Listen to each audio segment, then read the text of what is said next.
Hey, what's happening, everybody? It's your favorite leather craftsman, the Leather Kawboi, right here at Premier Leather Craft Studios in the Dirty South. The Dirty South is where I lay my head at. You guys, I've been shooting videos back to back all week. So my tongue is really tired of talking. But I want to just do this little quick one. This is not a long one at all. You guys already know. Well, I'm at the stage now to where I'm getting ready to apply my neat's foot oil. Buy this stuff by the gallons. It's going to come out better for you in the long run. And it doesn't require a lot of usage. The leather can only take so much, and then you just get you some lamb's wool to apply that in there. But I want you guys just to see the latest project that's coming off the table, and it is this custom, let me take this glove off. It is this custom leather guitar strap. Now what I want to bring to you guys' attention is, one, you don't always have to go so overboard or all in on every project. Stick to your roots. Stamping is as much a part of leather crafting as American baseball and apple pie. You can't get any more true to the tradition of leather crafting than stamping. So you don't have to go. I know everybody's on this great big quest to learn sharing design and carving and doing all of the stuff that you're seeing on the internet right now. And a lot of people get away from just the basics. You can do a lot, ladies and gentlemen, with just your stamp tools and a swivel knife. You can do a lot. You can do a lot. And I'm not even talking about doing the pictorials and the carving and all of that stuff like that. You can do a lot. See, just with the basket weaving pattern here. Swivel knife, and a beveler. That's it. 2 tools. And stamping. That's it. And this is what I want to show you guys right here today. Let's get right off into this. This is just a simple pattern, and I'm going to try to move this where you guys can see it. Simple pattern. And I'm going to let you see the 3 tools that I use to come up with a nice pattern laid out for this guitar strap. Now here, swivel knife, I just rounded these little edges off.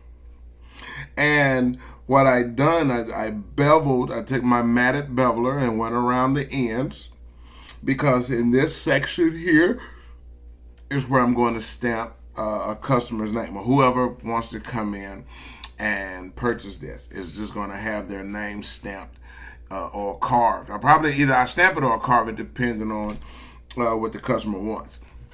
But then this is 1 tool, 2 tools here, a matted beveler, swivel knife. Now we go here, and you guys can see this is the geometric stamp, the little star. This is the geometric stamp that I used here, and then I use the little diamond shaped stamp going down the center of this. So geometric stamp on both sides, and then the little diamond stamp going. I can't even find out. I put my tools back up, so I can't give you guys the numbers off of that. But if you look here on the edge, this is what I wanted to do, just to change it up a little bit. I wanted to give it a little texture as it got to the border. And then I used so we got 1, 2 stamps. This is the 3rd one. And this is the one that I used right along the edge of that border right there. So you guys can see how it looks. Now this is the medium size one. This again is a craft tool. And the number is PA Paul Adam 005. Paul Adam 005. No, and this is not a craft tool. I told you a story. This is a hide crafter tool. Hide craft. I bought this tool from Hide Crafters. So, and you can tell a lot in the difference between a the tools that you get from High Crafter as opposed to the craft tools that you get from Tandy. You see how close the shaft is right there to give you a little bit more impression when you use your mallet or your maul. I am starting to become a big fan of these type of tools. And this one came from High Crafter USA. PA005. Now you want to check to see if High Crafter is still in business. Depending on, because I bought this tool a long time ago, but fell in love with this stamp. Very beautiful stamp, and it has, there's a design right around the edge of the border. I love that. Kind of just gives it a little matted background, but it's a different texture and feel. Love that too. Love that too. It really resembles more of a matte background than the little small checks that we are normally accustomed to seeing. So with that, ladies and gentlemen, like I said, I'm going to get off into the oiling this, and then I'm going to let this fully absorb with the oil, and then I am going to come back and put my Resolene on this, and then we'll start to I haven't made up my mind if I want to paint this yet or do some type of different art to it. Maybe paint around those openings, the openings, for this different stamp texture here. I haven't made up my mind if I want to do that just yet. And again, we're coming real heavy with the oil. Now the backside is already taped, so I can't oil through the back. But normally you can do this just by oiling real heavy. Now don't be dismayed at this dark color that is turning, because as it absorbs into the leather, it's going to pretty much go, it's going to get back close to the original color, because Neat's Foot oil has like a yellowish tint to it. So it won't be this light little tan brown color. But it will be close to it. But I always oil heavy. You will see some crafters that use a oiling crate, and basically you can build your own. What you want to do, let me focus back up so you guys can see me. You can build your own oil crate. Now, what that oil crate means is you can just get you a, depending on the size of the project, you can build one. Now, you can build your own oil dispensary. I've seen a lot of crafters do that. What you can do is find you a bus pan. The same type of bus pans that when you go to a restaurant and they're busting your tables down, they're putting all the dishes and stuff in there. You can use something like that, or you can go to Walmart and buy you just a regular tote, whatever size, depending on the project that you're working on. And I would tell you to get some window screen from Lowe's or Home Depot. And then what you want to do is lay that screen over the top of your bus pan, recess it down about maybe 2 inches or so. Now you have to work on the sides, in sections. You can't do all of it at one time. And what you will do at that point is you can either take some wood slats, and you can buy those from Walmart. It's just a little thin poplar piece of wood, very thin, no more than 1/2 or 1 inch wide, but you can buy the whole stick and you can cut it with a utility blade. That's how thin that wood is. And then you'll use that wood as a brace to hold your screen tight. And then if you can either screw into it, or you can use a stapler gun and punch it through there, and just make sure that you bend the prongs of the staples back so it'll hold it. Now you have your screen crate in there.